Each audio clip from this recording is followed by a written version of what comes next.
So Samsung just quietly dropped a bombshell, a sleek new device packed with unexpected power, wrapped in a design that screams premium. But it's not the S25 Ultra or even the Fold.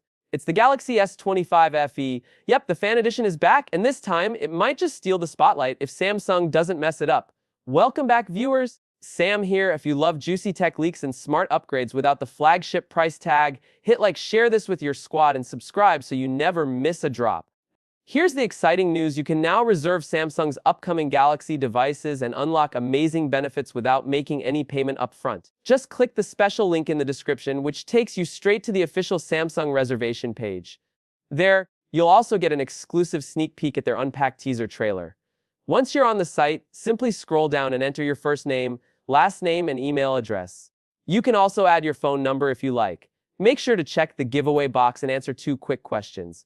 Once the Reserve Now button turns blue, tap it, and you're all set. By reserving early, you'll automatically get a chance to win 5,000 Samsung credit, receive a 50,000 Samsung credit, and unlock savings of up to 150 on your next Galaxy device. No strings attached, just free perks for showing interest early. Now let's get into it, because while the leaks are juicy, one huge mystery still hangs over the S25 FE, the release date. We've got renders, chipset rumors, and camera details, but no official launch window. That's not just a missing puzzle piece. That's the piece that decides whether this phone flies or flops. Design-wise, this might be the best-looking FF phone Samsung's ever made. It's just 7.4mm thick, thinner than last year's 24 FE, and still manages to keep that iconic Galaxy look. Bezels have been trimmed slightly, although the chin still lingers, just enough to remind you it's not the flagship. It measures 161.4mm by 76.6mm, making it more compact and easier to grip than its predecessor. It even mimics the S25 and S25 design language, so visually, it fits right in.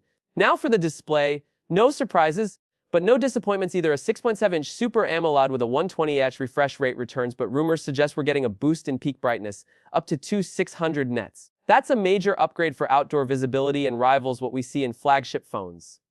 Under the hood, things get a little spicy. Samsung's apparently ditching Snapdragon for cost reasons and going with the Exynos 2400 or MediaTek Dimensity 9400, depending on your region. The Exynos 2400 isn't brand new, but it's still solid, built on a Fortnum process with a 10-core CPU and AMD Eclipse 940 GPU. It recently appeared on Geekbench, scoring over 6,500 in multi-core tests, definitely respectable for a mid-range beast. But if Samsung opts for the MediaTek Dimensity 9400 in certain markets, fans might be in for a treat. It's newer, more power efficient, and offers better thermal control, which could seriously boost performance for gaming and multitasking.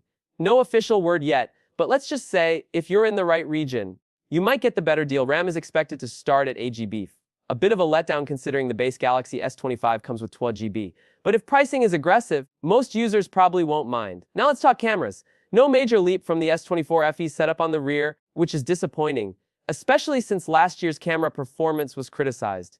But there's a silver lining. The selfie camera might be upgraded to a 12MP sensor, the same one found in the S25 for content creators, video callers, and selfie addicts. This could be a quiet win. The software side is promising too. This 25 FE is expected to ship with Android 16 and One UI 8, giving users access to the latest features right out of the box. From AI enhancements to smoother animations and deeper customization, Samsung's new software experience is shaping up to be their best yet. So what's the catch? Timing. If Samsung launches this phone too late, say around October like they did with previous FEs, it'll be competing with the next big thing, the Galaxy S26 series. By that time, the regular S25 might already be heavily discounted, making the FE model a harder sell.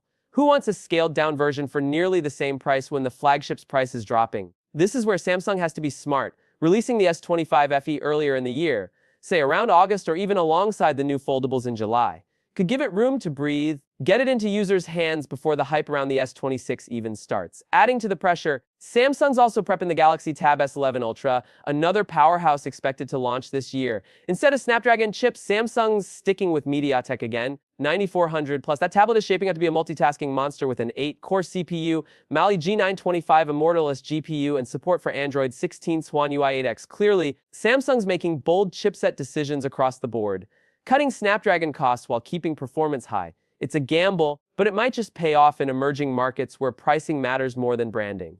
So here's the big picture. The Galaxy S25 looks great, feels premium, and might deliver better performance than you expect, especially if you land the MediaTek variant. The camera upgrade on the front is a nice bonus, and the bright display could turn heads in the mid-range segment.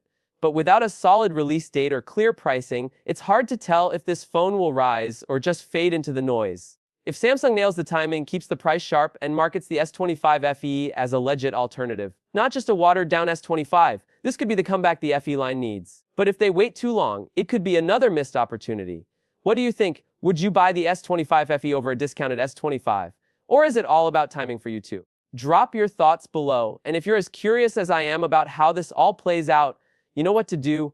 Hit that like button, share this with your fellow tech fans, and subscribe for the next chapter.